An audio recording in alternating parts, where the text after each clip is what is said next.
अस्सलाम वालेकुम। Purple sports के इस शो में हम बात करेंगे Premier League game week review के बारे में और लास्ट नाइट जो लास्ट मिनट ट्रांसफर्स थी उनके बारे में और फुटबॉल की दुनिया की सबसे बड़ी खबर क्रिस्टियानो रोनाल्डो की ट्रांसफर के बारे में। जी, मैं वेलकम करूंगा अपने गेस्ट को, आदिल थैंक यू अशरफ को। Very much. Thank you very much thank you for अतिदार। Joining us. You're welcome. Start करते हैं मैनचेस्टर सिटी और आर्सेनल के मैच से, जो कि बिल्कुल मैच नहीं था। Yeah. मैनचेस्टर सिटी ने ये मैच 5-0 से जीता। इस मैच में गैब्रियल जीसस और फरहान टोरेस जो है वो मैनचेस्टर सिटी की अटैक को लीड कर रहे थे। मैनचेस्टर सिटी जो कि लिंक थी हैरी केन से, वो ट्रांसफर मटेरियलाइज नहीं हो पाई। तो गार्डियोला को अब जो उनके पास प्लेयर्स हैं, जैसे कि गैब्रियल जेसूस उनके स्ट्राइकर हैं, फरहान टोरेस जो है उनको स्ट्राइक पोजीशन पे खिलाना और केविन डी ब्रुयने को एडवांस पोजीशंस में खिलाना अब उनका जो है वो टास्क होगा इस सीजन में। उसके अलावा ये इस मैच में गुंडोगान ने मैच के गोल स्कोरिंग शुरुआत की। बहुत अच्छा गोल लिया उन्होंने। उसके बाद फरहान टोरेस ने 2 गोल किए इस मैच में, गैब्रियल जेसूस ने गोल किया और रॉड्री ने एक लॉन्ग शॉट मार के एक बहुत प्यारा गोल किया। उसके अलावा मैच में ग्रानिट जैगा को रेड कार्ड हुआ। तो इस मैच में मेरे ख्याल से सब कुछ था। आर्सेनल की जो एक रुकी डिफेंडिंग थी, उसके अलावा आर्सेनल बिल्कुल प्रेस नहीं कर पाई। उसके अलावा उनके जो कैप्टन हैं वो हमेशा जिस तरह वो डिसिप्लिनरी उनका जो प्रॉब्लम है वो आया, उनको रेड कार्ड मिला। तो मेरे ख्याल से इस मैच पे कोई इतना डिस्कशन की जरूरत नहीं है, क्योंकि ये सेल्फ एक्सप्लेनेटरी रिजल्ट था। डिजर्विंग विन थी मैनचेस्टर सिटी की। तो चलते हैं इस वीकेंड के सबसे मेन मैच पे। मैच ऑफ द वीकेंड जो था लिवरपूल वर्सेस चेल्सी पे, जो कि 1-1 से ड्रॉ हुआ। काई हावर्ट्स ने मैच की गोल स्कोरिंग शुरुआत की। कॉर्नर पे उन्होंने बहुत अच्छा हेडर लिया। उसके बाद मैच का जो टर्निंग पॉइंट था, क्योंकि चेल्सी बहुत अच्छे तरीके से डोमिनेट कर रही थी इस मैच को पहले हाफ में, मैच का जो टर्निंग पॉइंट था वो था रीस जेम्स का हैंडबॉल। उनको इस हैंडबॉल की वजह से रेड कार्ड मिला और लिवरपूल को पेनल्टी मिली, जिसको साला ने कन्वर्ट किया। और उसके बाद ये मैच दूसरे हाफ में कोई गोल ना हो पाने की वजह से 1-1 से ड्रॉ हुआ। तो आदिल अशरफ, क्या ये लिवरपूल के लिए 2 पॉइंट्स ड्रॉप्ड हैं? लिवरपूल न्यूमेरिकल एडवांटेज नहीं ले पाई, जो एडवांटेज थी उनका फायदा नहीं ले पाई। मेरे ख्याल से आप क्या लगता है कि क्लॉप को ज्यादा ट्राई करनी चाहिए थी और अटैकिंग ऑप्शंस बढ़ानी चाहिए थी, क्योंकि चेल्सी अपनी बैक फाइव को मेंटेन करके, इवन दो उनको रेड कार्ड था, बैक फाइव को मेंटेन करके उन्होंने एक बहुत अच्छी जो है डिफेंसिव शेप रखी। मैच को ज्यादा से ज्यादा जो है उन्होंने स्लो डाउन किया और लिवरपूल को चांस नहीं दिया कि वो सेकंड हाफ में इस मैच को डोमिनेट करें। पोजीशन वाइज तो लिवरपूल डोमिनेट कर रही थी, पर बहुत ज्यादा चांसेस नहीं बने। उसके अलावा एडवर्ड मेंडी की बहुत अच्छी परफॉर्मेंस थी। तो आप इस मैच पे रोशनी डालिए और हमें बताइए कि आप क्या कहना चाहेंगे इस मैच के बारे में। अच्छा, मुझे मुझे ये लगा था कि फर्स्ट हाफ के अंदर इट वाज इवन। ठीक है, इट वाज नॉट लाइक कि चेल्सी जो था वो वन साइडेड गेम कर रहा था। ये बड़ी इवन साइड्स थी, बड़ा लाइवली सा मैच था, दोनों ने एक दूसरे पे बहुत अटैक्स किए। ओपनिंग सेशंस में बट लिवरपूल ने बहुत अच्छे अटैक किए, बहुत अच्छा या डोमिनेट किया। दैट्स मतलब दैट्स चेल्सी ट्रू। को थोड़ा टाइम लगा मैच में आने के। हाँ, बट ऑब्वियसली चेल्सी पिछले सीजन से जैसी टुकल ने, now that I am pronouncing it right, I am happy. But Tuchel ने जब से इस टीम को संभाला है तो आई थिंक उन्होंने बड़ी कंपोज सी साइड बना दी है। और काया हावर्ट्स जो है बड़े आराम, बड़े अच्छे से सेटल हो चुके हैं अपने रोल के अंदर। तो जो उसका गोल था, आई थिंक वो बहुत ही वर्ल्डली किस्म का हेडर था, जो कोई भी कीपर होता वो बचाना पाता, because it was well placed. ठीक है, वो हम्म। ऐसा ही था। उसके अलावा अगर मैं बोलूं तो दोनों टीम्स ने बड़े अच्छे से अटैक्स किए, बड़ा अच्छा मैच इवन चल रहा था। बट जैसे ही वो गोल हुआ है तो ऑब्वियसली फिर चेल्सी का अपर हैंड आया गेम के ऊपर। And but then again obviously Liverpool थोड़ा सा प्रेशर में आई, मैचअप जो था वो थोड़ा सा प्रेशर में जा चुका था, थोड़े से उससे मिस्टेक्स वगैरह कमिट करना शुरू कर दी। But towards the end of the first half हमने ये देखा कि ऑब्वियसली चेल्सी जो था, लिवरपूल जो था, they were trying to make a comeback, थोड़ा सा गेम को मतलब they were trying to find that leveller जो जिसकी वजह से शायद चेल्सी पे थोड़ा प्रेशर आता है। एंड बड़े अच्छे टैक्स थे जो कि ऑब्वियसली ऑफ द लाइन 2-3 बार वो क्लियर हुआ है। एंड रीस जेम्स ऑब्वियसली उसकी इंटेंशन नहीं थी, he was just trying to clear the ball, but obviously वो एक बहुत गोल स्कोरिंग अपॉर्चुनिटी को उसने जो था वो रोका। तो अब रूल्स अगर आप गेम के पढ़ें तो उसके अंदर रेफरी जो है वो उसको कर सकता है, ठीक है, रेफरी के हाथ में है कि वो उसको रेड कार्ड देते, बिकॉज रेफरी ने भी ये डीम किया कि it was a goal scoring opportunity जिसको डिफेंडर ने रोक दिया। तो मेरे हिसाब से आप उसको हार्श नहीं कह सकते, बट देन अगेन आप अगर उसको कॉशन भी दे देते तो it would have been a right decision, but obviously that actually change the whole game, ठीक है। Exactly. But then again Tuchel brought his master class, ठीक है, उसने थियागो सिल्वा को सेकंड हाफ के में ही इंट्रोड्यूस करवाया टीम को, डिफेंसिवली उसने अच्छे से शेप अप करके कंपोज करके टीम को खिलाया, ठीक है। लिवरपूल ट्राइड देयर बेस्ट, ठीक है। अब मैं टू बी ऑनेस्ट अगर मैं इसको समराइज करूं तो आई वोंट से कि Liverpool drop 2 points. Reason is last season we gained 0 points from the same fixture. This time we gained at least a point. Positive, ठीक है। दूसरी बात है कि दे चेल्सी जो है they are coming from a back of a winning a Champions League, ठीक है, यूरोपियन चैंपियंस है वो। तो ऑब्वियसली उनके कॉन्फिडेंस अच्छा है, प्लस उन्होंने बहुत अच्छी साइनिंग्स कर ली हैं टीम के अंदर। तो एक ओवरऑल उनका अगर आप वो देखें कंपोजर देखें तो इट्स प्रीटी गुड। तो उस टीम को ब्रेक डाउन करना वाज नॉट दैट इजी, ठीक है, इवन दो Liverpool tried a lot, but Edward Mendy obviously उसका दिन था, he made a exactly. Lot of good saves, ठीक है। और कोई और कीपर होता हो सकता है कि लिवरपूल के 1 या 2 गोल शायद ऊपर चले जाते, बट पीछे से द थिंग इज कि we didn't give Chelsea a much chance to dominate the game anymore, क्योंकि ऑब्वियसली न्यूमेरिकली भी they were short by one man. तो वही वाली बात है कि उनके वो डोमिनेट कर नहीं सकते थे क्योंकि वो they were trying to protect their back. और फॉरवर्ड में जो लुकाकू था obviously Lukaku couldn't do much क्योंकि देयर वाज नो चांस। मतलब वेन डाइक जो था he was coming to the front and taking shots, तो सब मतलब इससे समझ आ रही थी कि गेम किस तरह चल रही थी। But then exactly. अगेन मतलब प्रॉप्स टू टुकल के उसने इस गेम से एक पॉइंट गेन किया एंड ही डिडंट लूज। तो बट देन अगेन मैं ये नहीं बोलूंगा कि लिवरपूल ड्रॉप 2 पॉइंट्स, लिवरपूल ने दे ट्राइड देयर बेस्ट, नहीं हुआ, इट्स फाइन, पूरा सीजन पड़ा हुआ है and draw is better than losing a game at Anfield. So exactly. Yes, these are my तो थॉट्स। आपके मुताबिक ये एक फेयर रिजल्ट था। इट उसके वाज अ अलावा फेयर। मैं पॉइंट ऐड करूंगा, एडवर्ड मेंडी की बहुत अच्छी परफॉर्मेंस थी। उन्होंने बहुत या अच्छे स्वीपर कीपर के तौर पे उन्होंने बहुत अच्छी परफॉर्मेंस दी। उन्होंने बहुत बार रश किया आउटसाइड, या लिवरपूल की जो थ्रू बॉल्स थी उनको बहुत अच्छा काउंटर किया। उसके अलावा मैं ये कहना चाहूंगा कि रेफरी के पास एक चॉइस थी, कि अगर वो पेनल्टी देते हैं तो वो रेड कार्ड भी बनता है, क्योंकि अगर ये इंटेंशनल है तो ये लाइन पे था, गोल लाइन पे था। और अगर ये रेड कार्ड नहीं देते तो बहुत सारी टीम्स यही सोचेंगी कि अगर हम इस तरह की इंटेंशनल येलो हैंडबॉल करेंगे तो येलो कार्ड मिलेगा और पेनल्टी मिलेगी, तो इट्स ओके, रिस्क ले सकते हैं प्लेयर्स। तो आई अनलकी था, हार्श नहीं था हम्म मेरे ख्याल से, बिल्कुल भी रेड कार्ड भी बनता था, नहीं थे। पेनल्टी भी बनती थी। हाँ मैच थोड़ा सा खराब हो गया क्योंकि उसके बाद लिवरपूल जो है पोजीशन डोमिनेट कर रही थी, चेल्सी के या पास जो थे वो एक बंदा चला गया, उनका कम हो गए, 10 बंदे रह गए। पर मेरे ख्याल से एक फेयर डिसीजन था रेफरी का। आई हार्श था, पर हार्श तो नहीं था, पर थोड़ा अनलकी था चेल्सी के लिए।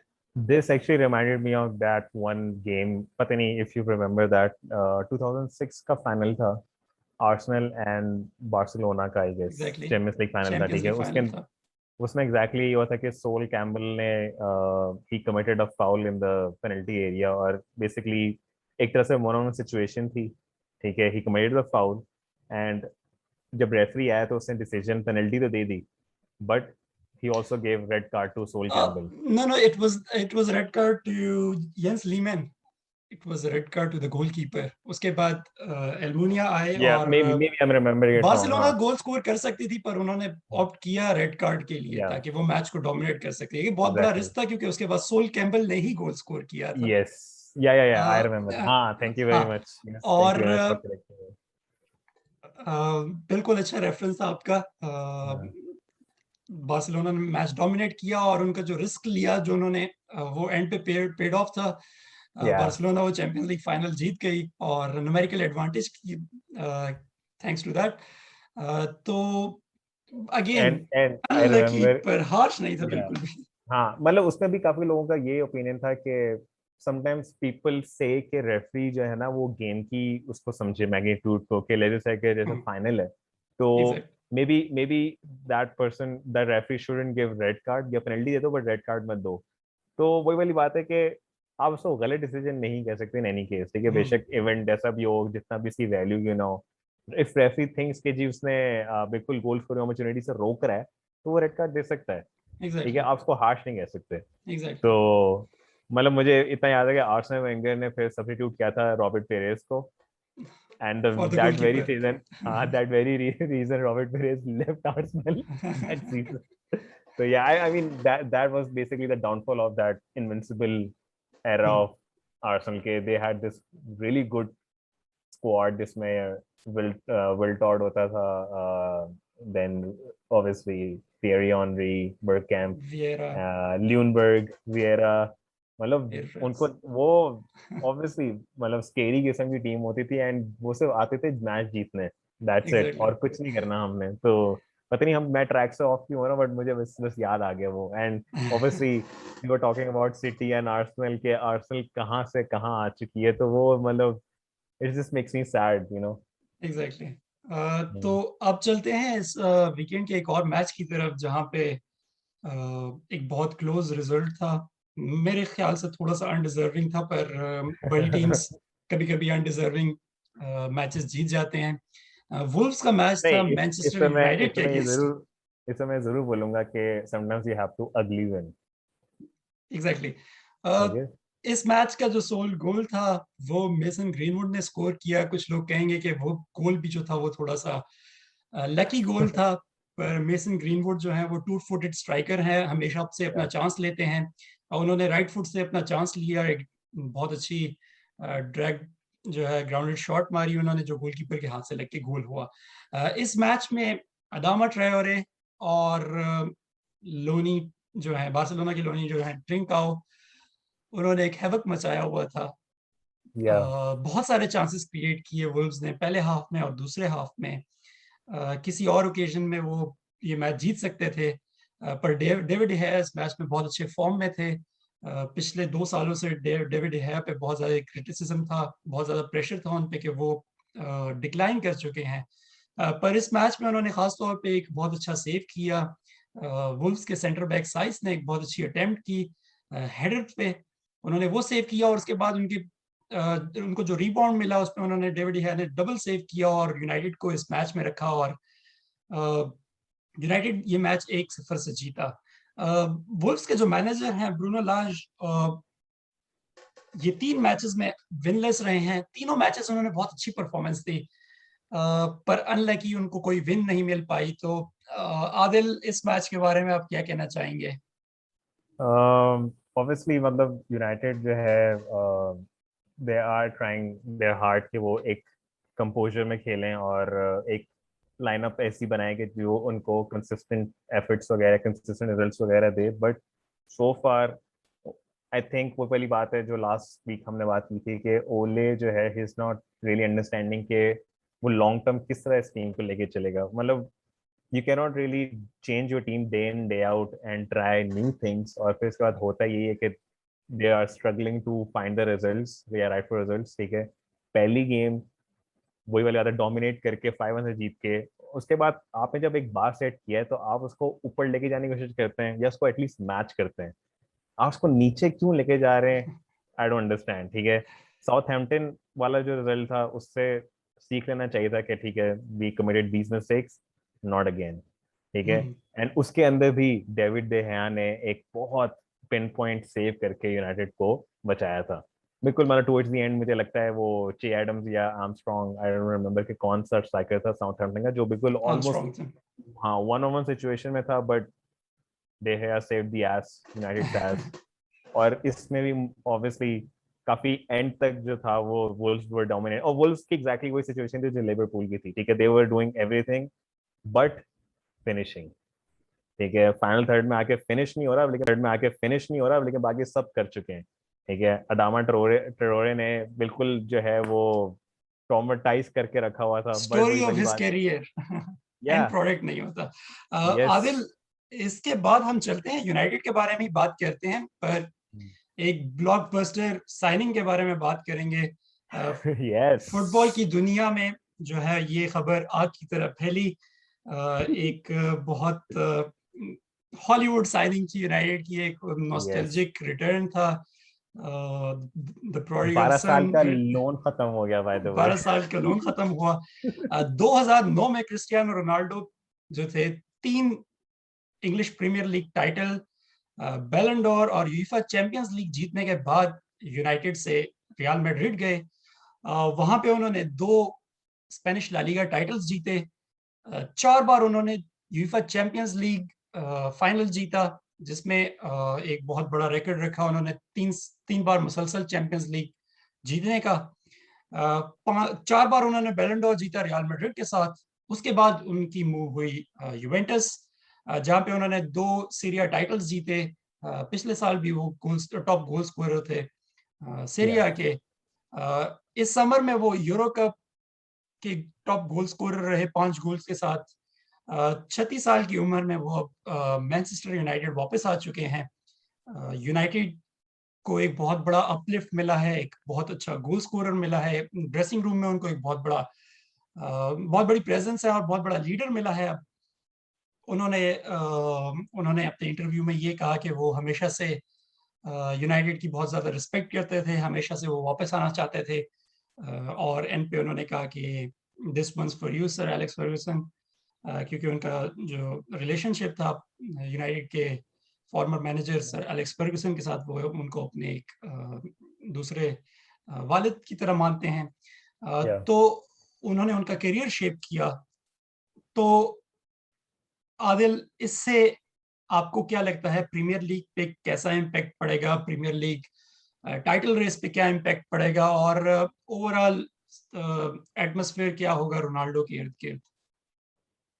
अच्छा, रोनाल्डो को whenever we say his age, तो मुझे लगता है कि वो हम बड़ा ना एक we are being unfair to him because he's not 36। ठीक है, he plays like he's still 24 25। ठीक है, क्योंकि he's trying his best, he trains in a way कि वो अपना आप को अपनी एज का होने नहीं दे रहा। ठीक है, हम्म। उसकी जो ट्रेनिंग है या उसकी जो अभी भी खेलने का स्टाइल है, और जो उसकी पिच पे जो उसकी एक प्रेजेंस होती है, जो उसका एक एटीट्यूड होता है, वो ऐसी होता है कि I I want to give my 100%। ठीक है, I want be the one जो गोल स्कोर करे। ठीक है, तो he is always looking for those opportunities और स्पेसेस बना रहा है। एंड आई डोंट नो, मतलब उसका जो खेलने का अंदाज है वो ऐसा कि अनराइवल्ड अंदाज है उसका। तो यूनाइटेड को ऑब्वियसली एक अपलिफ्ट मिला है, but then again I still don't understand कि how United will line up with him. ठीक है, will put him as the, not we but United will put him as the sole striker और play 2 wingers around him.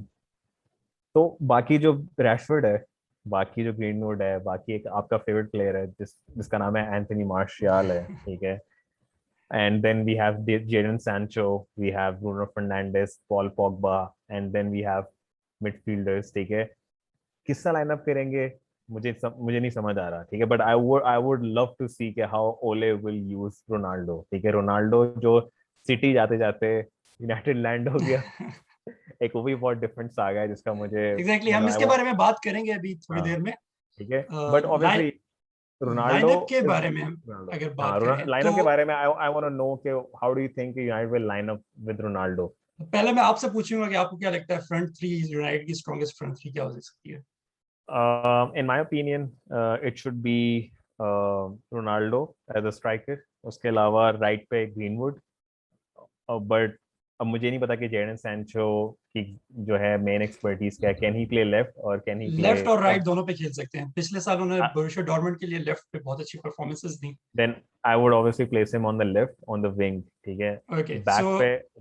हाँ, या सांचो, Ronaldo और greenwood.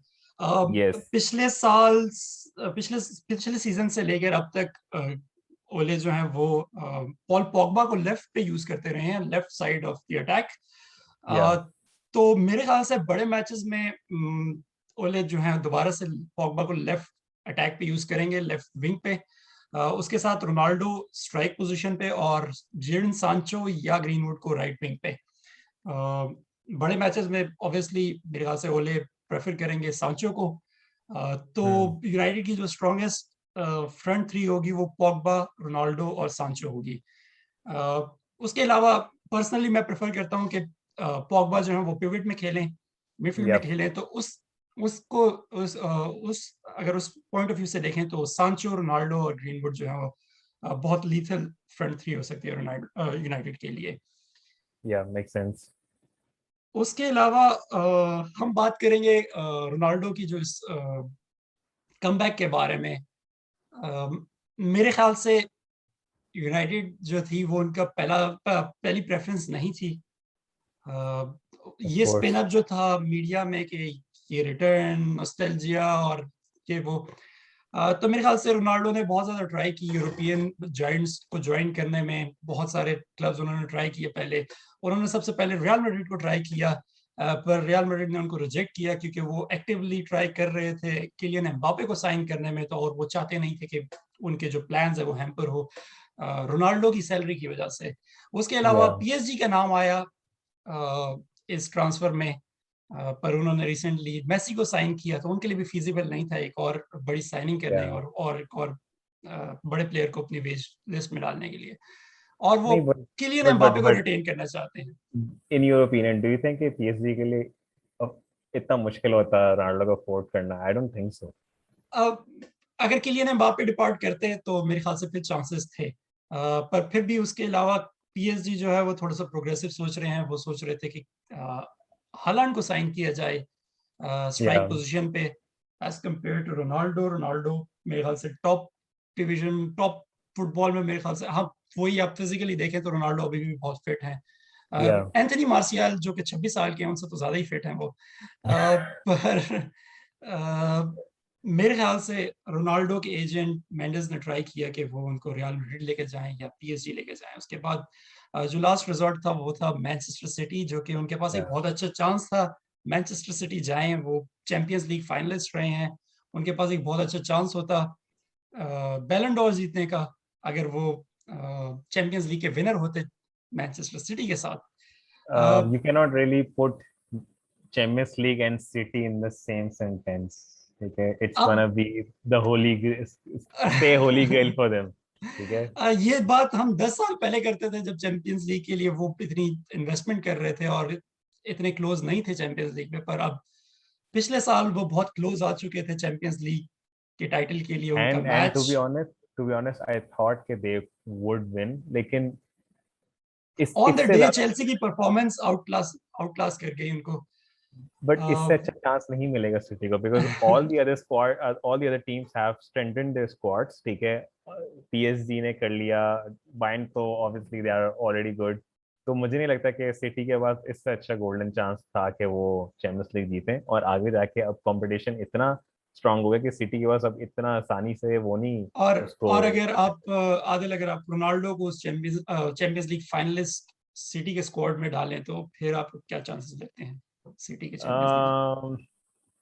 I think कि it's about the, मुझे लगता है कि वो वाली बात है कि एक जिंक्स चल रहा है, या फिर आप ये कह लें कि एक होता है ना कि एक विनर्स मेंटालिटी होती है। I think Pep Guardiola obviously he has good experience with Barcelona, Bayern, but city को अभी तक वो उस पॉइंट पे लेके जा नहीं सका। तो उसकी वजह क्या है? मुझे लगता है यही है कि मे बी शायद अंडर प्रेशर टीम आ जाती है, ठीक है, वो उस चीज से निकल नहीं पा रहे, क्योंकि they had the strongest squad at one point, और वो जीत सके थे, उनको जीतना चाहिए था, लेकिन वो नहीं जीत पा रहे। तो मुझे नहीं लगता कि रोनाल्डो भी आ जाता तो वो, आई डोंट नो, मतलब जिटर्स आते and they would have lost again, क्योंकि बाकी टीम्स भी बहुत अच्छी हैं, ठीक है, बाकी टीम्स भी, कोई अब यहाँ पे कोई जितने भी यूरोपियन स्क्वाड्स हैं या टीम्स हैं, वो अब हर बंदा जो है ना वो अपना आपको ना ऊपर से ऊपर लेके जाना चाह रहा है, तो कंपटीशन बहुत सख्त है। तो आई थिंक सिटी जो है वो they are still gonna struggle in the Champions League. बेशक वो प्रीमियर लीग शायद फिर से जीत जाए, या I mean, I don't know, मेरा they will come. Personal opinion Adil यही है कि सिटी के पास जो है हमेशा से चैंपियंस लीग में एक अच्छे गोल स्कोरर की जरूरत थी। अग्वेरो जो है वो प्रीमियर लीग के लेजेंड रहे हैं, उन्होंने बहुत अच्छी Yeah, परफॉर्मेंसेस दी, हर साल वो 20+ गोल स्कोर करते थे, इंजरीज के बावजूद yes. वो बहुत अच्छी परफॉर्मेंसेस देते थे। पर चैंपियंस लीग में उनकी परफॉर्मेंसेस इतनी कमाल की नहीं थी। अगर उस स्क्वाड में आप अग्वेरो को निकाल के एक ऐसे प्लेयर को डालते हैं जो कि नॉकआउट स्टेजेस में, चैंपियंस लीग के नॉकआउट स्टेजेस में जो है हमेशा से परफॉर्म करते हैं कंसिस्टेंटली और हमेशा से गोल स्कोर करते हैं, तो अगर रोनाल्डो को आप उस इक्वेशन में रखें तो मेरे ख्याल से सिटी के पास एक बहुत अच्छा चांस होगा चैंपियंस लीग जीतने का, खास तौर पे उस टीम में जो कि चैंपियंस लीग फाइनलिस्ट रही हो। Yeah, okay, makes sense. But वही बात है, सिटी और रियल मैड्रिड यूवेंटस में फर्क था, ठीक है। Okay, Juventus did not have bad squad as well, लेकिन रोनाल्डो जो था वो ऑब्वियसली उसकी बैक पे अच्छी खासी मिडफील्ड थी यूवेंटस हम्म, की। स्टिल मतलब दे स्ट्रगल, ठीक है, वो हम्म, यूवेंटस के साथ चैंपियंस लीग जीत सका। रियल मैड्रिड जो थी वो मेरे ख्याल में इट वाज द पिनेकल के जिसकी आई थिंक अब उसके बाद उसको मुझे नहीं लगता उसको मौका मिलेगा कि वो वापस उसी सक्सेस को देख सके।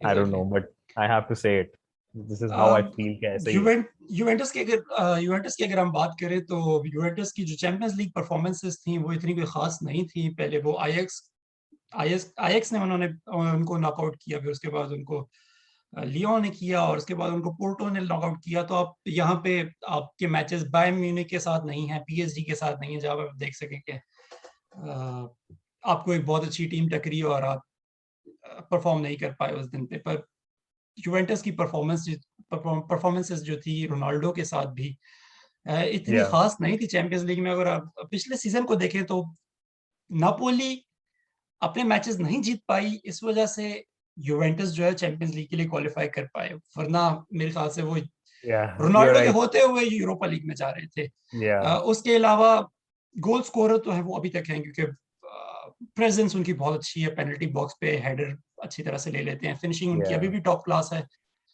पर लीग टाइटल भी नहीं जीत पाए रोनाल्डो। तो पर्सनली मुझे लगता है कि रोनाल्डो जो है वो अच्छी तरह डिक्लाइन कर चुके हैं।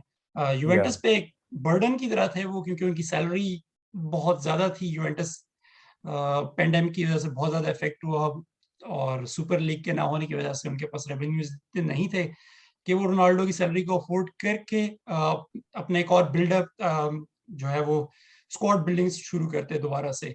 तो मेरे ख्याल से यूवेंटस के पास एक मतलब एक बहुत अच्छा, उन्होंने बहुत अच्छा मुजाहरा किया, एक बहुत अच्छे तरह से रोनाल्डो को रुखसत किया, या जिसमें रोनाल्डो की भी फीलिंग्स नहीं हर्ट हुई, और जो है उनको भी एक चांस मिला कि वो अपने स्क्वाड को दोबारा से बिल्ड करें। I uh, think it was a smart decision. और अगर अब दोबारा आते हैं यूनाइटेड की तरफ, तो मेरे ख्याल से ये एक लास्ट रिजॉर्ट था। सिटी जा रहे थे रोनाल्डो, और वहां पे उन्होंने मूव को हाईजैक किया। अगेन मेरे ख्याल से रोनाल्डो को साइन करने का कोई प्लान नहीं था यूनाइटेड का इतने महीनों से।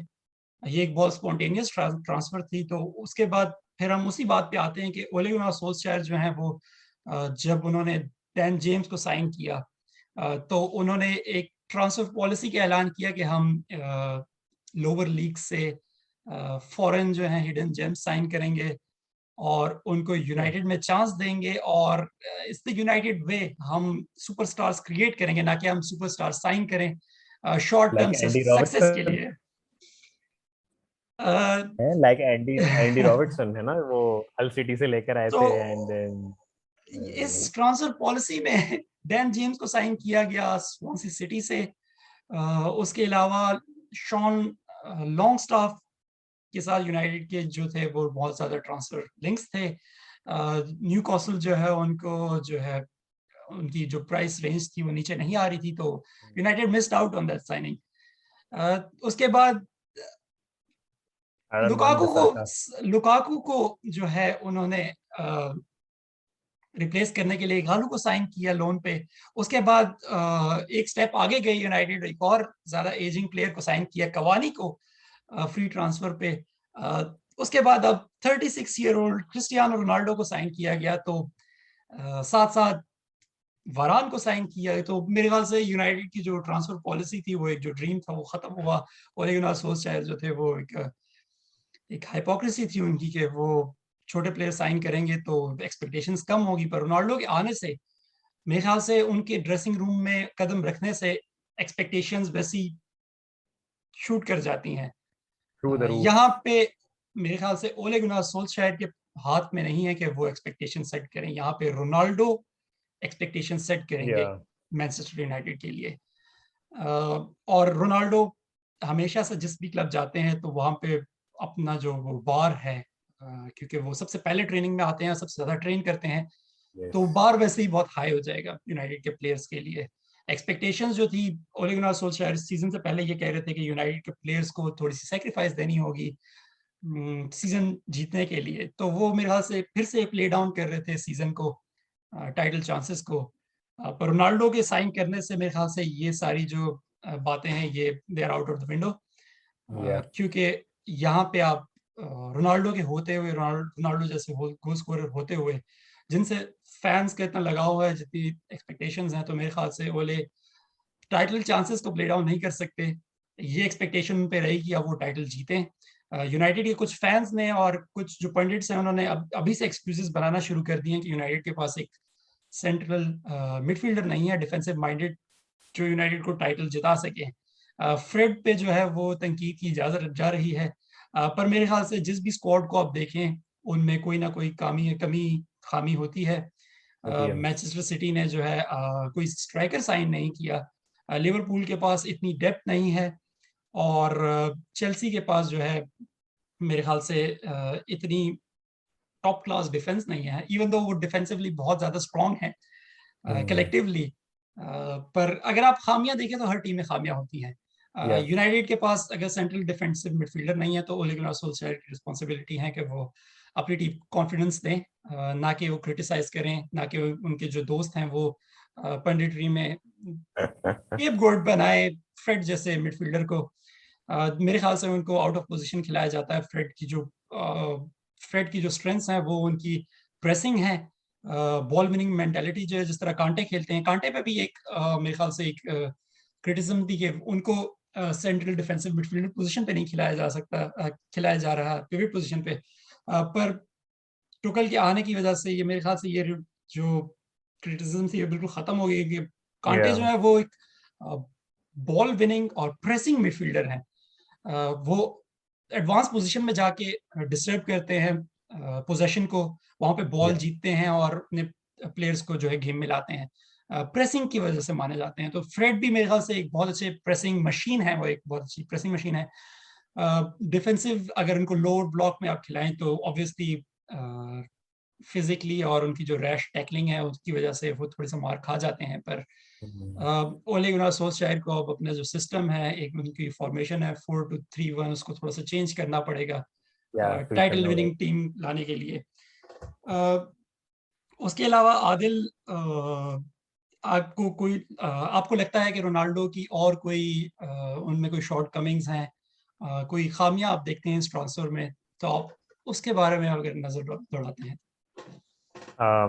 यू मीन के ओवरऑल ट्रांसफर स्ट्रेटेजी में कोई मसला, या फिर यू सेइंग कि रोनाल्डो से रिलेटेड कोई एज अ होल इशू? कोई भी इश्यूज, खास खास तौर पे उन पे जो केस है उसके बारे में हम बात करेंगे, क्योंकि इस सारी नॉस्टैल्जिया, इस सारे रोमांस के पीछे जो है एक बहुत डार्क स्टोरी है रोनाल्डो के केस की।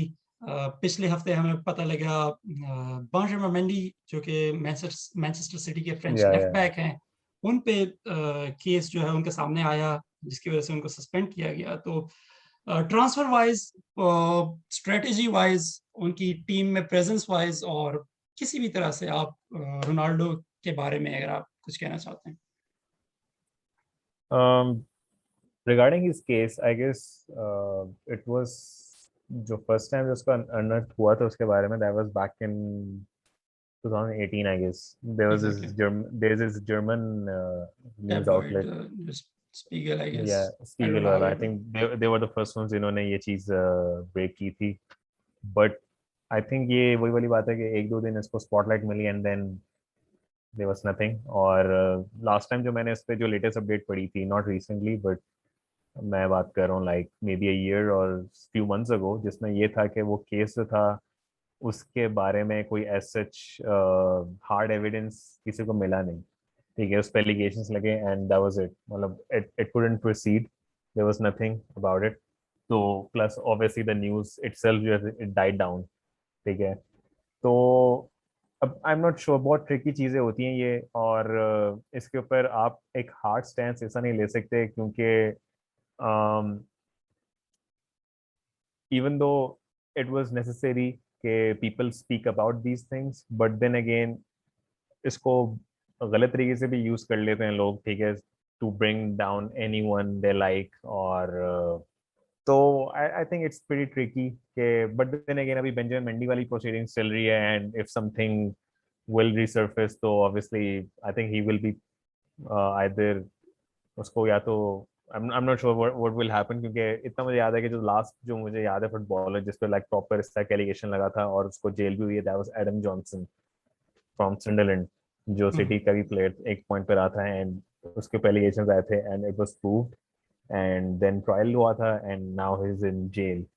तो अब ये मुझे नहीं पता कि फॉरेन प्लेयर के साथ क्या होता है, इवन दो दे गेट अगर उनको यहाँ पे if they get convicted in England but they belong to France और समवेयर एल्स, तो एक्सपेडाइट क्या हो आदिल सकता उनका है? जो केस है वो यूनाइटेड स्टेट्स में है, और वो यूनाइटेड स्टेट्स जाते अच्छा, हैं यूनाइटेड अपनी स्टेट्स में, ओके। इनोसेंस प्रूव करने, तो उन पे केस वहां पे होगा, उनकी प्रोसीडिंग्स वहां पे होंगी। या उसके अलावा जो रोनाल्डो के जो डिफेंस में उन्होंने ये बात कही थी कि उनके जो डॉक्यूमेंट्स हैं वो हैक किए गए हैं और फैब्रिकेट किए गए हैं। ये जो हम्म टैबलॉइड की जिसको आप बात की, डर स्पीगल, ये कहा जाता है कि इन्होंने हैक किए ये डॉक्यूमेंट्स जो इनको इस तरह मिले। पर अगर यूनाइटेड फैंस जो अगर ये डिफेंस देते हैं तो उस काउंटर आर्गुमेंट यही है कि जो मैनचेस्टर सिटी पे जो केस था एफएफपी का, उसके भी जो डॉक्यूमेंट्स थे वो या डेस्पिगर को मिले थे, और हम्म वो डॉक्यूमेंट्स उस केस में वेरीफाई किए गए। और मैनचेस्टर सिटी वो केस जीत गया। पर मेरे ख्याल से यही फैंस जो है आज जो यूनाइटेड के डिफेंस में आ रहे हैं कि ये डॉक्यूमेंट्स हैक थे, फैब्रिकेटेड थे, यही डॉक्यूमेंट्स यूज कर रहे थे मैनचेस्टर सिटी के अगेंस्ट उनके एफएफपी रूल को तोड़ने में। ब्रूस वेन, या तो अगर मेरे ख्याल से रोनाल्डो अगर इनोसेंट है, उनको एविडेंस देना चाहिए, हार्ड एविडेंस जो कि या लोग मांगा या जा रहा है एक्यूजर से। तो मेरे ख्याल से रोनाल्डो से मांगा जाए हार्ड एविडेंस, क्योंकि उन पे केस एग्जैक्टली, है। या अगर वो इनोसेंट हैं, जो यूनाइटेड के ओनर्स हैं वो यूनाइटेड स्टेट्स बेस्ड हैं। रोनाल्डो 3 साल से यूनाइटेड स्टेट्स नहीं गए।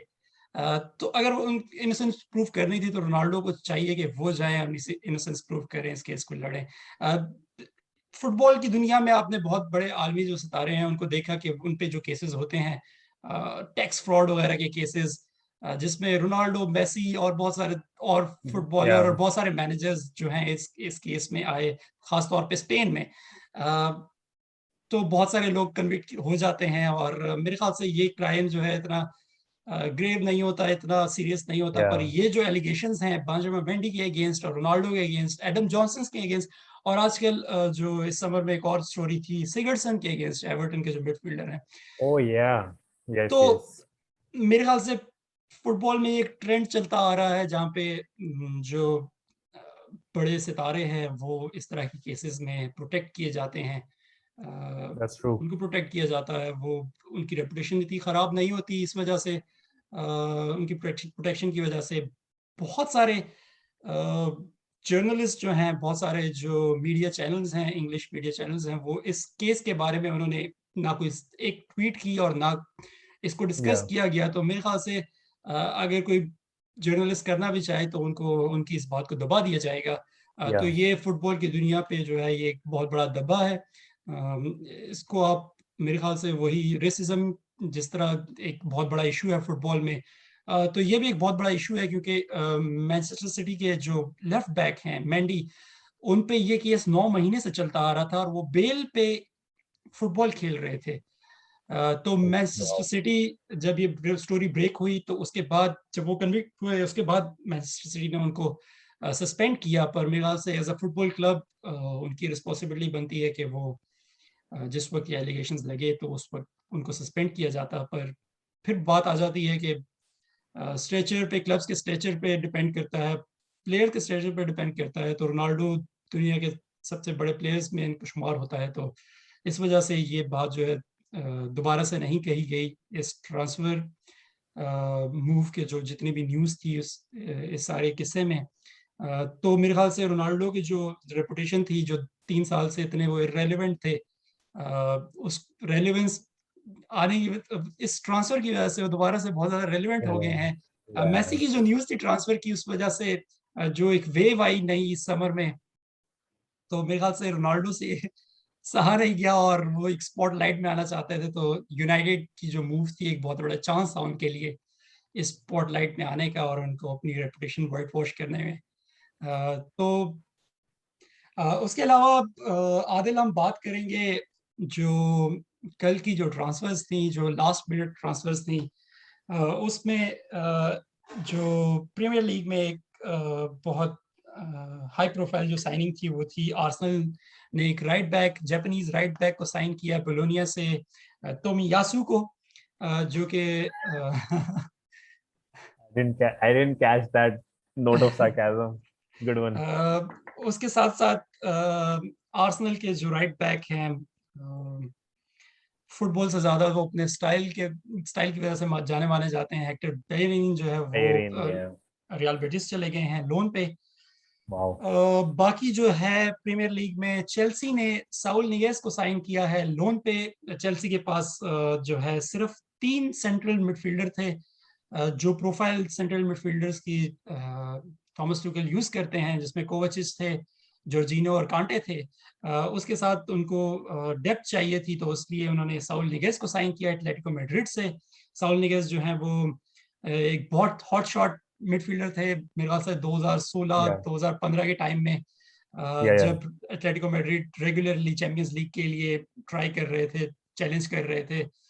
उसके बाद जो है साउल निगेस थोड़ा सा साइड लाइन हो गए, थोड़ा सा रिप्लेस कर दिए गए पहले थॉमस पार्टी के साथ, और अब जो है उनकी टीम में जगह नहीं बन रही थी, तो उनको Hmm. लोन आउट कर दिया गया। चेल्सी मेरे ख्याल उनके पास एक बहुत अच्छा चांस है कि चेल्सी में अपने करियर को दोबारा से रिवाइव करें।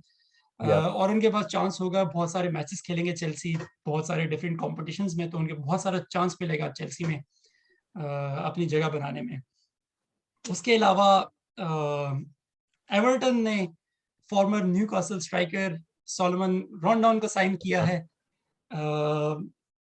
राफेल बेनिटेज के साथ वो खेल चुके हैं न्यूकासल में, तो ये दोबारा से एक रीयूनियन है। राफेल बेनिटेज खुद भी Yeah. चाइना गए, सोलोमन रॉन्डॉन भी चाइना गए, और अब वो दोनों इंग्लैंड वापस आ गए हैं। And they also played in Newcastle as well.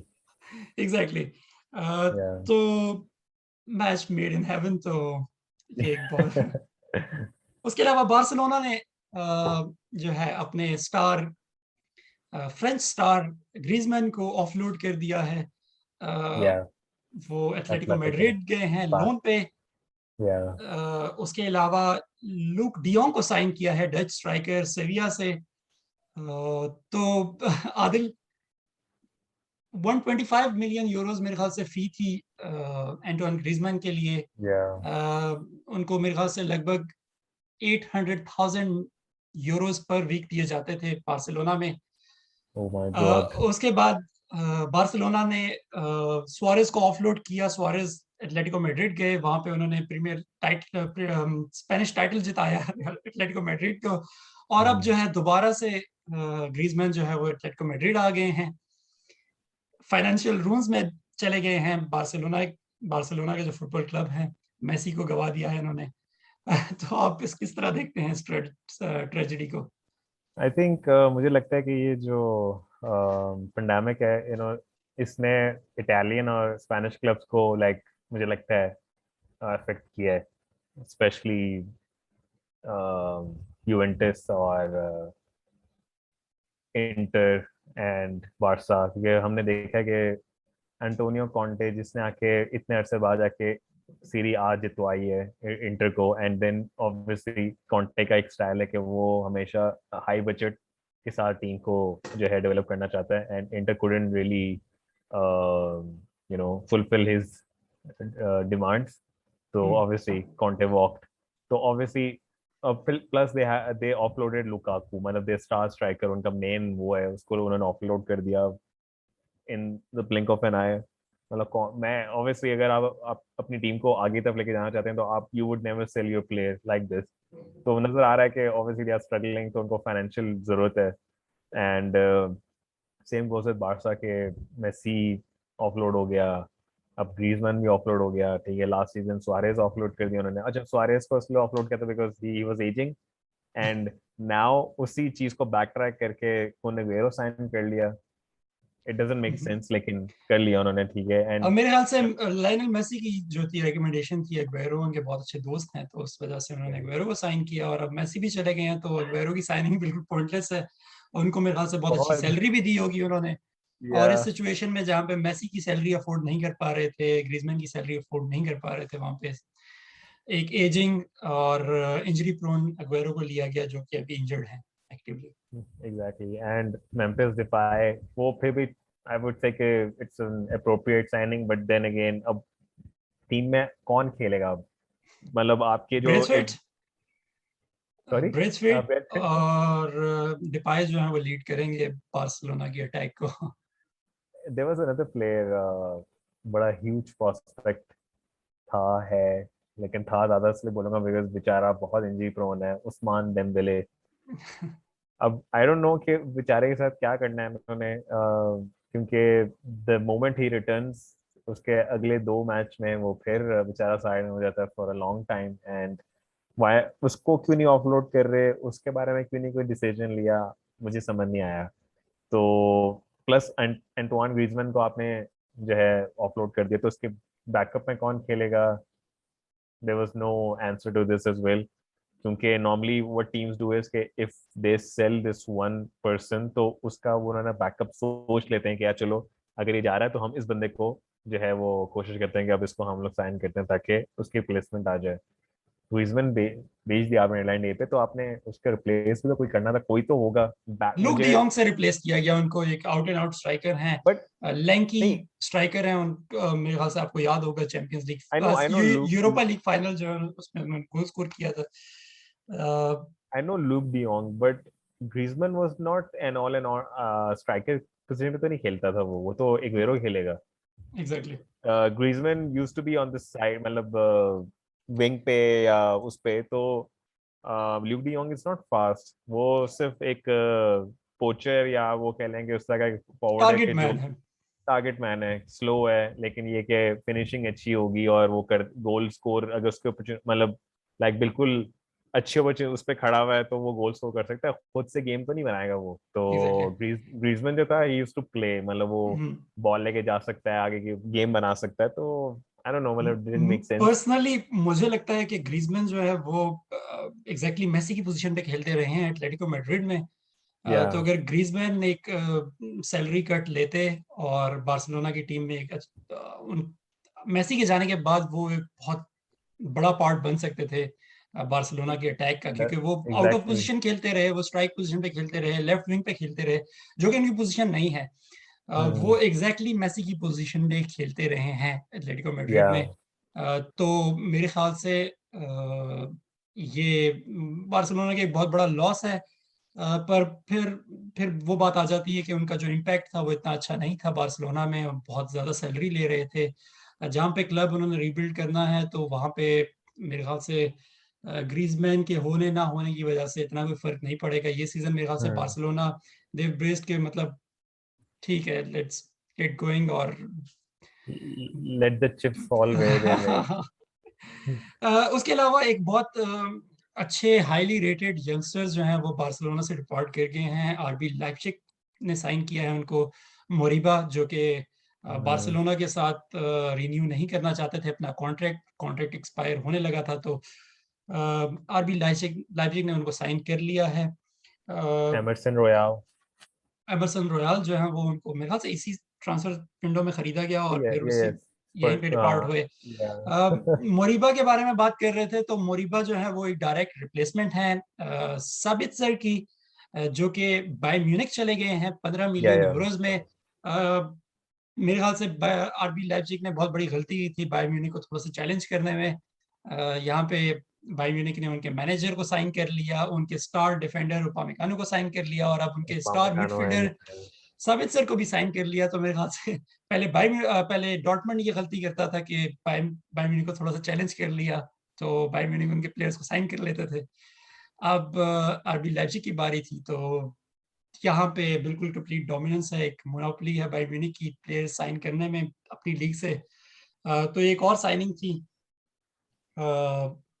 तो मेरे ख्याल से अब बात करते हैं किलियन एम्बापे की, अ, जिनके लिए रियल मैड्रिड ने 3 बिड्स की इस ट्रांसफर विंडो में।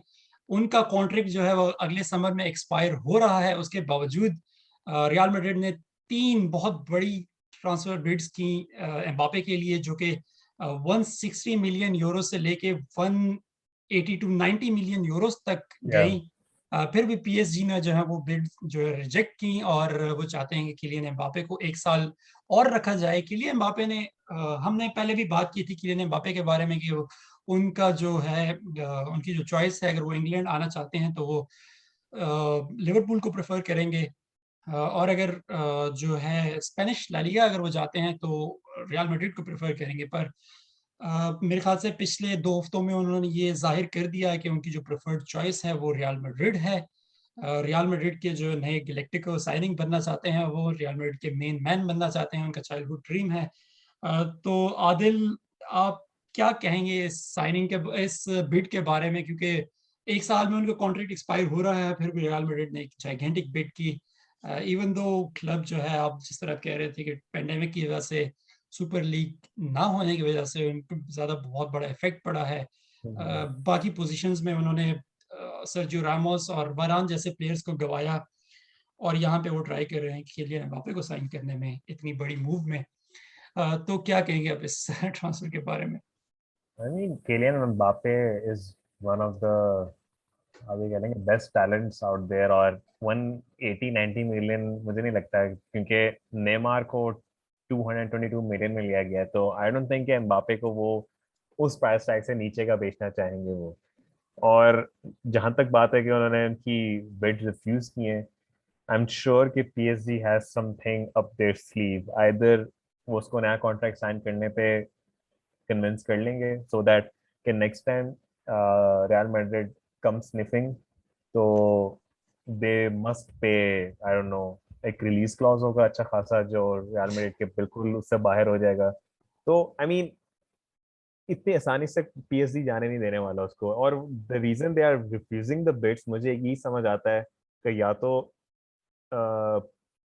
कॉन्ट्रैक्ट एग्रीमेंट होने वाली है कि शायद Kylian Mbappe will sign the contract, and then जब रियल मैड्रिड आएगा तो ऑब्वियसली थोड़ा सा और एक्सपेंसिव उसमें जो है वो उसको कोशिश करे लेने के लिए, या I don't know he will stay put, क्योंकि ऑब्वियसली मेसी इज हियर, और मेसी भी उसको कोशिश करेगा कि वो कन्विंस करेगा भाई this is the plan, we gonna stick together with each other. क्योंकि 190 million, I mean, it's not a bad price, but then again, when you're about to sell your best player, और आपको पता है कि you already bought this one guy जिसके लिए आपने 200 million फेंके थे, तो आप क्यों किलियन एम्बापे को 190 मिलियन पे बेचना आदिल, यहाँ चाहेंगे? पे एक और बात आती है कि किलियन एम्बापे जो है अगले समर में फ्री एजेंट होंगे, पर कोई भी क्लब जो है उनको जनवरी में प्री कॉन्ट्रैक्ट ऑफर कर प्रीकॉल कर सकता है। सकता है।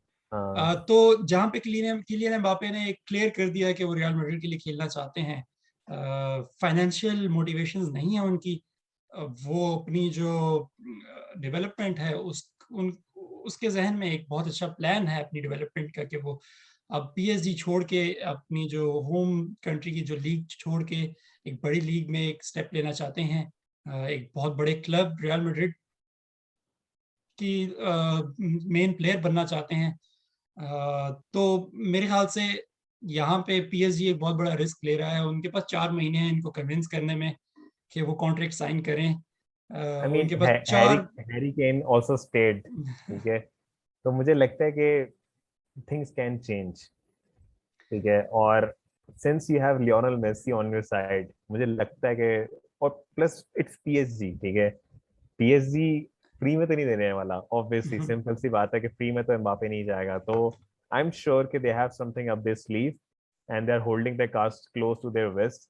कोई ना कोई ऐसी चीज होगी जो obviously इस तक on the surface नजर नहीं आ रही, but बैक उसमें कुछ ना कुछ चल रहा होगा और हो सकता है वो कॉन्ट्रैक्ट साइन कर ले इन दीज 4 months.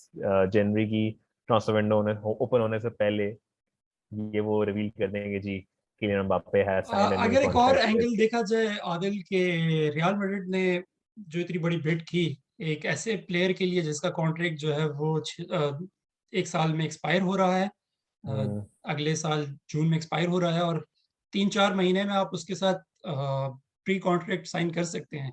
तो यहाँ पे मेरे ख्याल से उनको भी डर होगा कि बाकी क्लब जो हैं जब एक इतने बड़े स्टार को फ्री एजेंट देखेंगे, उनके पास चांस या होगा प्री कॉन्ट्रैक्ट देने का। तो यहाँ पे आपके पास क्लब्स आ जाते हैं मैनचेस्टर सिटी जैसे, मैनचेस्टर यूनाइटेड जो है वो फाइनेंशियली बहुत स्ट्रॉन्ग है, या बायर्न म्यूनिख जैसे क्लब जो कि बहुत बड़ी सैलरी दे सकते हैं किलियन एम्बापे को। या तो क्यों ना वो सारे चांस लें एक इतने बड़े स्टार के लिए। तो मेरे ख्याल से रियल मैड्रिड इस डर की वजह से उन्होंने ये बिड की, पर ये बिड नाकाम हो चुकी है, ट्रांसफर विंडो जो है वो क्लोज हो चुका है। तो देखेंगे कि इस सागा का क्या रिजल्ट बनता है। पर जिस तरह या लास्ट टाइम हमने बात की थी लिवरपूल की, तो यहाँ पे मेरे ख्याल से किलियन एम्बापे ने अपना जो है नया क्लब चूज कर लिया है एक तरह से। उन्होंने अपनी या प्रेफरेंस जो है अपनी वो चॉइस बता दी है, रियल मैड्रिड उनकी प्रेफरेंस है, वो चाहते हैं कि ये चाइल्डहुड ड्रीम जो है उनका वो पूरा हो। या तो इसके अलावा जो है पीएसजी अगर यहाँ पे किलियन एम्बापे को फ्री ट्रांसफर में गवा देते हैं, खो देते हैं, तो उनके पास चांस है एक और फ्री एजेंट खरीदने का। पॉल पॉगबा जो है वो अगले साल फ्री एजेंट होंगे। यूनाइटेड जो है इसी तरह ट्राई कर रही है कि पॉल पॉगबा को भी नया कॉन्ट्रैक्ट साइन करवाएं, एक बम्पर कॉन्ट्रैक्ट ऑफर कर रहे हैं। पर जिस तरह पॉल पॉगबा के एजेंट और उनकी जो डायनामिक्स रही हैं यूनाइटेड के साथ, उनका रिलेशनशिप यही रहा है कि वो हमेशा से उन्होंने क्लियरली अपने प्रेस कॉन्फ्रेंसेस में यही कहा है कि वो यूनाइटेड को छोड़ना चाहते हैं, बड़े क्लब जाना चाहते हैं। यूनाइटेड ने भी रोनाल्डो को साइन किया तो वो भी अपनी एक्सपेक्टेशंस को बढ़ा के मेरे ख्याल से टाइटल चैलेंज अगर करना चाहते हैं तो पॉगबा को इसी तरह वो कन्विंस करेंगे। इस तरह यहाँ पे लायनल मेसी के आने की वजह से वो एम्बापे को कन्विंस करेंगे कि उनका क्लब जो है वो बहुत कंपेटिटिव हो गया है, चैंपियंस लीग के लिए चैलेंज कर सकते हैं। तो ये एक दो जो ट्रांसफर सागास हैं ये हम बहुत क्लोजली फॉलो करेंगे अगले या महीनों में। तो यहाँ पे हम इख्तिताम करते हैं अपने शो का। no no no no no. Before we finish this, we left out this huge thing. Liverpool did not sign anyone apart from Konate. और obviously I was expecting कि बेशक हम we're not gonna splash money क्योंकि Liverpool की भी position वैसे तो clear रही है कि they were affected by the COVID और ये वो. But then again they were also gunning for Super League और जो owners हैं they own Red Sox, Boston Red Sox और I think their pockets are deep. लेकिन still जितना मैं लिवरपूल को जानता हूँ, जितना मैंने चीजें पढ़ी हैं और देखी हैं, तो लिवरपूल का हमेशा से एक एनालिटिकल प्लान है जो डाटा पे चलता है. एक तो मनी बॉल इटसेल्फ जो इनका सिस्टम है उसको इन्होंने काफी अच्छे से प्रैक्टिस में रखा हुआ है. प्लस जो स्पोर्टिंग डायरेक्टर है माइकल एडवर्ड्स ही ऑब्वियसली वो भी प्रॉपर डाटा एनालिटिक्स के साथ ट्रांसफर और इस चीज में चलते हैं, जिसकी सबसे मेन एग्जांपल ये थी कि Jurgen Klopp wanted to buy Julian Brandt in 2017, but Michael Edwards was the one who said कि you should go for Mohamed Salah, and that you can आप जज कर सकते हैं कि मतलब उस डिसीजन ने लिवरपूल को कहाँ से कहाँ पहुंचा दिया. तो अब मसला ये था कि राइट आफ्टर 2017 और जब वो चैंपियंस लीग का फाइनल हुआ जिसके अंदर केरियस की बहुत अच्छी मिस्टेक्स थी, ठीक है, even though I felt really bad for that guy, but बहुत गंदे ब्लंडर से मारे थे. तो लिवरपूल हैड द प्लान के buy the best goalkeeper and Van Dijk was already there, ठीक है. तो उसके बाद तब मिडफील्ड स्ट्रेंथन करनी है and then will be on the way, और वही हुआ. फिर इसके बाद 19 में जो था वो ऑब्वियसली स्क्वाड. अब जो जो मेन चीज ये थी कि 19 में भी we didn't make any big signing और या ऐसा कि हमने नहीं की। उसकी वजह है कि यर्गन क्लॉप का हमेशा से एक स्टैंस रहा है कि I don't want to unsettle my team. Hmm. अगर मेरा प्लान परफेक्टली चल रहा है, if I am happy with the squad, तो मैं एक नए बंदे को क्यों लेकर आऊं और क्यों एक टीम को अनसेटल करूं। ठीक है, अब उसकी वजह है कि वेजेस जो हैं, अच्छे प्लेयर्स की जो वेजेस हैं वो अच्छी खासी हैं। ठीक है, लिवरपूल हम्म। का सबसे मेरे ख्याल में महंगा इस वक्त जो है प्लेयर वो सलाह या थियागो है। ठीक है, और वो भी मेरे ख्याल में 250 मतलब 250,000 अ वीक ले रहे हैं। लेकिन if you look at the other clubs जो 800 800 इतने दे रहे हैं, तो obviously if you want to bring in like a very good player to your team, तो it means कि आप उनको अनस्टेबल कर देंगे कि यार मैं 250 कमा रहा हूँ, ये नया बंदा आया जिसका जो भी 21-22 साल का है, इसको आप जो है वो 900 या 950 दे रहे हैं। तो ऑब्वियसली वो जो एक रिफ्ट आ जाएगी टीम के अंदर, उससे अवॉइड करने के लिए दे ऑलवेज मेक प्लान्स या फिर they try to be careful. But hmm. This was the very first window जिसके अंदर काफी रैशनल लिवरपूल फैंस और एनालिस्ट हैं जिन जो मतलब दे वर लेफ्ट बैफल्ड कि ठीक है we sign this new centre back, क्योंकि हमारे पिछली जो सीजन था उसके अंदर we had a defensive crisis, तो हम्म। हम एक बैकअप ले आए। बट हमारी मिडफील्ड ने भी बहुत सफर किया था। फबिनियो, हेंडरसन, थियागो, देवर ऑल इंजर्ड। ठीक है, और पीछे हमारे पास जो था वो होता ही था कि फबिनियो मेकशिफ्ट डिफेंडर खेल लेता था कभी, और हमारे पास मिडफील्ड में कोई इतना खास होता नहीं था। हम मिलनर को हम्म। खिला रहे हैं और चेम्बरलेन साहब इंजर्ड हैं, नाबी केटा भी इंजर्ड होके बैठ गए हैं। तो we hmm. Had that crisis well, तो हमें उसको भी सेंड करना चाहिए था जो कि नहीं किया। ठीक है, एक ये सबसे बैफलिंग वाली बात कि एक वी नॉट आस्किंग फॉर कि आप एक बिग नेम साइनिंग करो, but hmm. At least bring in someone के जो कवर दे सके कल को फिर से कोई एग्जैक्टली। डिफेंसिव कैसे आ जाए। And same goes with the forward line के हमारे पास माने, सलाह, फर्मिनियो तो है ही है। जोटा हम्म। बहुत अच्छे से सेटल हो चुका है, जोटा हमारा स्ट्राइकर बन जाता है। और फिरमीनो भी इंजर्ड हो चुका है, by the way hamstring injury उसकी हो गई है चेल्सी के मैच के अंदर, तो जोटा ऑब्वियसली डेप्यूटाइज कर लेगा। जोटा is a very good player. Hmm. But कल को एफकॉन होगा, अफ्रीकन कप ऑफ नेशन बहुत। स्टार्ट हो चुकी। अब जिस तरह हमने पहले भी बात की, लिवरपूल की जो स्क्वाड डेप्थ है वो बहुत कम है। कम है और या एफकॉन की वजह से भी जो है, जहाँ पे नाबी केटा और मोहम्मद सलाह जो है वो, माने जो है वो जाएंगे। माने या तो लिवरपूल के पास मेरे ख्याल से स्क्वाड डेप्थ का एक बहुत बड़ा प्रॉब्लम है। I mean, we're not gonna really rely on डिवॉक ओरिगी। ठीक है, डिवॉक ओरिगी ने जो करना था वो कर यू चुका है। Can actually. नहीं, I mean to be honest, Divock Origi जो है वो it's not that kind of play जिसपे हम रिलाई कर सके। ठीक है, ऑब्वियसली उसने बड़े क्रूशियल गोल्स हमें दिए हैं, दैट्स बिकॉज हमारी पूरी टीम थी और वो एज अ सुपर सब आके करके गया। ठीक है, इट्स नॉट लाइक कि हमारे 4-5 बंदे इंजर्ड हो गए और डिवॉक ओरिगी आया और उसने आके टीम उठा दी। नहीं नहीं, इट्स नॉट, उसका वो रोल नहीं है। And same exactly. Goes with Takumi Minamino. ठीक है, अब हमारे पास मिनामिनो एक और प्लेयर है जो हमने रखा हुआ है, but these are not the we can say के गेम चेंजर चेंजिंग प्लेयर्स नहीं है, ये बस आपके बैकअप पे रखा हुआ है। एग्जैक्टली स्क्वाड शकील डेप्थ के लिए। शकील हाँ, तो वही वाली बात है कि थोड़ा सा आई एम कंसर्न। ठीक है, I am not gonna say कि नहीं सब ठीक है, आई एम कंसर्न कि कल को फिर से लास्ट सीजन वाली कोई चीज होगी तो वी गोना सफर अगेन। और वही बात होगी कि I will detach my self. ठीक है, मैं दूर पहाड़ों में जा चला जाऊंगा, सीजन खत्म होगा, I will come back again.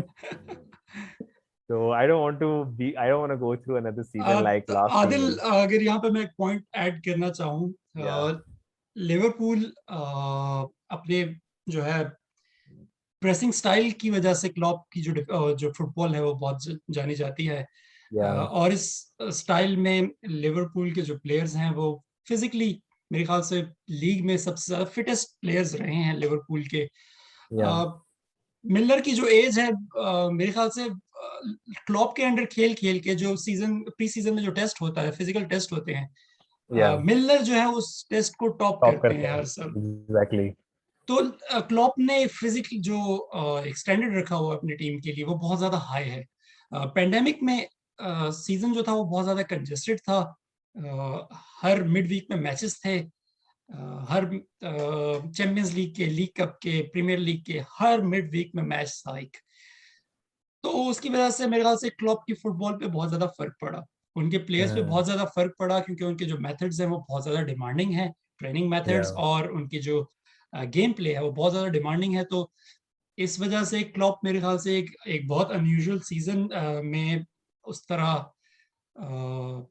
Adopt नहीं कर पाए उस सीजन को, जिस तरह पेप गार्डियोला ने किया या जिस तरह ओले गुनार सोल्शर ने किया फिजिकली। तो इस वजह से मेरे ख्याल से क्लॉप बहुत ज्यादा सफर कर गए थे पिछले साल, उनकी टीम जो है वो बहुत ज्यादा फिजिकली सफर कर गई थी। तो एक नॉर्मल सीजन में जहाँ पे क्लॉप के पास चांस होगा कि वो अपने प्लेयर्स को, अपने स्टार जो प्लेयर्स हैं जैसे सलाह है, माने हैं, उनकी जो फ्रंट थ्री है, या उनके जो स्टार डिफेंडर हैं वैन डाइक, उनके जो फुल बैक्स हैं रॉबर्टसन और ट्रेंट को थोड़ा सा, अगर जो मिड वीक जो ब्रेक होती है अगर इस तरह टीम को मिले, नॉर्मल सिस्टम रिज्यूम हो, नॉर्मल सीजन रिज्यूम हो चुका है, तो मेरे ख्याल से क्लॉप दोबारा से कम बैक करेंगे नॉर्मल इसी स्क्वाड के साथ। मेरे ख्याल से क्लॉप जो है वो अपनी सीजन जो एक्सपेक्टेशंस हैं उन पे पूरा उतरेंगे। ये एक I hope unusual, so. Exactly.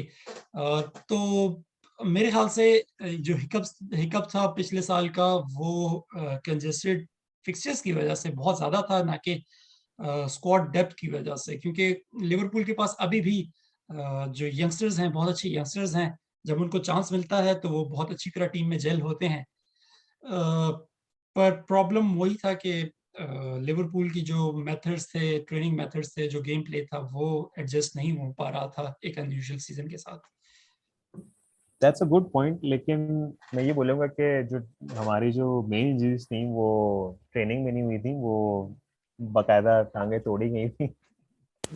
Specially when Dyke की तो टांग तोड़ी गई थी, ठीक है, जॉर्डन पिकफोर्ड साहब ने, ठीक है, और सेम गोज एडिटिंग में विद मैं वो पिक्चर डालूंगा पिकफोर्ड की जो उनकी टांग लेके खड़े हैं। डेफिनेटली, मतलब ऑब्वियसली वो एक लीथल अटैक मारा गया था, and then same goes with Joe Gomez के उसको भी ट्रेनिंग में मतलब इंजर्ड किया गया था प्रॉपर, उसका भी इसी तरह की इंजरी हुई थी। तो प्लस ये था कि एक और चीज ये थी कि Jurgen Klopp had a personal tragedy. Uh, exactly. his mother passed away, और फिर एलिसन फादर passed away, और अभी रिसेंटली फर्मिनियो की के भी फादर की डेथ हो गई, तो पर्सनल ट्रेजेडीज भी आ गई थी, एंड इंजरीज तो थी ही थी। और तो मतलब स्क्वाड डेप्थ मैटर करती है, ये वही बात है कि ये यहीं पे वो चीज प्रूव होती है कि आपके पास जितने पोजीशन में बैकअप होगा, even though we have a lot of midfield, but injury prone बहुत हैं। एक तो ये चेम्बरलेन साहब इंजर्ड हो जाते हैं, फिर ये नाबी केटा भाई, जिसपे इतनी एक्सपेक्टेशंस थी लिवरपूल फैंस को, even though is a good player, जब वो खेलता है तो नजर आता है कि he can do a lot of stuff, but injury, वही बात डेनियल स्टरिज वाला केस है कि Sturridge was a good player, he scored 21 goals अपने फुल सीजन के अंदर, एंड उसके बाद से ही couldn't replicate that, क्यों? बिकॉज एक गेम खेलता था एंड 3-4 मैचेस हिप इंजरी से खत्म। तो वो केसेस जो हैं वो उसको भी हमें एड्रेस करना चाहिए था, जो मुझे लगता है कि नहीं किया गया। मतलब एक बैकअप मिडफील्डर भी आ जाता तो एटलीस्ट हमें हमारा कवर एक रह जाता। तो ये भी बात है कि काफी इस वक्त फैंस ये बात कर रहे हैं कि जो एफएसजी है, आई थिंक हम्म। एफएसजी की गलती आ रही है कि उसने शायद क्लॉप को बैकअप नहीं किया, बट क्लॉप ने कभी इस चीज को प्रोटेस्ट नहीं किया। तो आई एम नॉट श्योर कि क्लॉप इज मास्किंग समथिंग या Klopp is actually happy with the squad. You can never tell these things, क्योंकि नॉर्मली मेरे ख्याल में शायद एक पॉइंट होता है कि जहाँ पे आके शायद पीपल स्पिल द बीन्स कि नहीं यार हाँ। बस हो गया, मैं और नहीं सह सकता। मतलब Klopp is happy and he हाँ। हैज ऑलवेज बीन हैप्पी, तो मुझे लगता है कि मे बी शायद वाकई वो खुश है कि यहाँ जैसी पे भी है। एक यहाँ पे एक ये एंगल आ सकता है कि क्लॉप मेरे ख्याल से अपने आप को लिवरपूल की टीम में, लिवरपूल को मैनेज, बहुत लॉन्ग टर्म प्लान है या उनका लिवरपूल की मैनेज करने का। या कुछ शॉर्ट टर्म जो मैनेजर्स होते हैं, जिस तरह जोसे मोरिनियो आते हैं या एंटोनियो कॉन्टे हम्म आते हैं, तो वो चाहते हैं कि अपनी टीम को बिल्ड करें 1-2 साल में और टाइटल चैलेंज करें। वो चाहते हैं कि ये ओनर्स जो हैं उनके साथ सेम पेज पे हों, हाँ और या अब अपनी जिस तरह की उनके जो पास्ट रहा है वो हमेशा से टाइटल विनिंग टीम चलाते रहे हैं, तो वो चाहते हैं कि वो इंस्टेंटली वो अपनी टीम को सक्सेसफुल बनाएं। तो यहाँ पे क्लॉप ने अपना जो एक अपवर्ड ट्रैजेक्टरी थी उनकी अपनी टीम को इम्प्रूव करने की। चैंपियंस लीग जीता उन्होंने, प्रीमियर लीग का टाइटल जीता, एक बहुत अच्छा टाइटल चार्ज था उनका, टाइटल चैलेंज था। मैनचेस्टर सिटी के अगेंस्ट 96 पॉइंट्स लेके भी वो प्रीमियर लीग टाइटल नहीं जीत पाए थे। तो मेरे ख्याल से ये एक अपवर्ड ट्रैजेक्टरी थी। उनके बाद उन्होंने प्रीमियर लीग टाइटल, एक बहुत ज्यादा डोमिनेंट टीम थी लिवरपूल की यहाँ पे। या अब एक डिप आया एकदम से, तो अब मेरे ख्याल से क्लॉप ये रिस्क नहीं ले रहे कि वो टीम को एक दोबारा से बहुत जल्दी से रिबिल्ड करें। या बहुत wholesale summer transfer window use करके वो बहुत सारे आउटगोइंग्स होती हैं और बहुत सारे इनकमिंग ट्रांसफर्स होती हैं। इस तरह का उन्होंने मुजाहरा नहीं किया मैनेजमेंट का। तो मेरे ख्याल से क्लॉप अपने आप को एक बहुत लॉन्ग टर्म मैनेजर देखते हैं लिवरपूल का। स्लोली वो रिबिल्ड करेंगे दोबारा से टीम को।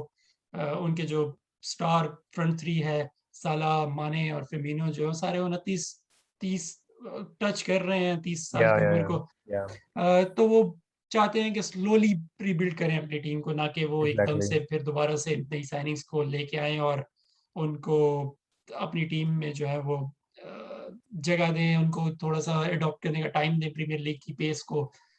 तो ये वजह भी हो सकती है कि क्लॉप अपने ओनर्स के साथ थोड़े से पेशेंट है। That's a good point. ये आई मीन ऑब्वियसली इससे की पॉजिटिविटी बहुत कम लोग इस पॉइंट पे शो करते हैं, क्योंकि obviously they are expecting something and वो जब नहीं होता तो they are like यार मतलब why this, मतलब ये एक वजह ये थी कि बेसिकली लोगों को लगा था कि लास्ट सीजन के मिसहैप से सीख के शायद दे वर एक्सपेक्टिंग के लिवरपूल जो होगा बहुत एक्स्ट्रा वैगन किस्म का समर करेगा। बट आई वाज एक्सपेक्टिंग के हो सकता है कि लिवरपूल फिर से एक इस तरह की स्मार्ट स्ट्रेटेजी रखे कि यार हम जस्ट बिकॉज के हर टीम प्लेयर्स ले रही है तो हम भी इसी बैंड वैगन में चढ़ जाए। नो, लिवरपूल की हमें स्ट्रेटेजी अलग रही है, दे डोंट डू दैट। हम्म। तो अभी रिसेंटली उन्होंने ये यूज भी किया था कि इरेशनल लस्ट कि उसमें आके we are not gonna like buy players and stuff, जो कि मतलब आई एग्रीड विद दैट कि समटाइम्स आप it does not make sense for you कि आप जो है वो बस एनी फजूल में, क्योंकि ट्रांसफर विंडो खुली हुई है, बंदे लेना शुरू कर दो। और एक इवन तो इतनी जरूरत ही अनयूजुअल नहीं ट्रांसफर विंडो जहाँ पे मेसी, रोनाल्डो और बहुत सारे है। प्लेयर्स जो हैं वो इधर उधर जा रहे हैं। या तो यहाँ पे हम अपने शो का इख्तिताम करते हैं। आपने अपने लिवरपूल का पॉइंट दिया, तो यकीनन आप सेटिस्फाइड होंगे अपने पॉइंट से अब, लिवरपूल की या ट्रांसफर स्ट्रेटजी से। तो यहाँ पे हम अपने शो का इख्तिताम करते हैं। इंशाल्लाह हम आपसे मिलेंगे अगले हफ्ते। और डेफिनेटली। हम अपने व्यूअर्स से ये दरख्वास्त करेंगे कि अगर उनकी कोई क्वेश्चंस हैं या उनको कोई पॉइंट्स जो हैं वो चाहते हैं कि हम किसी टॉपिक पे डिस्कशन करें, तो ज़रूर कमेंट्स में हमसे ये शेयर करें।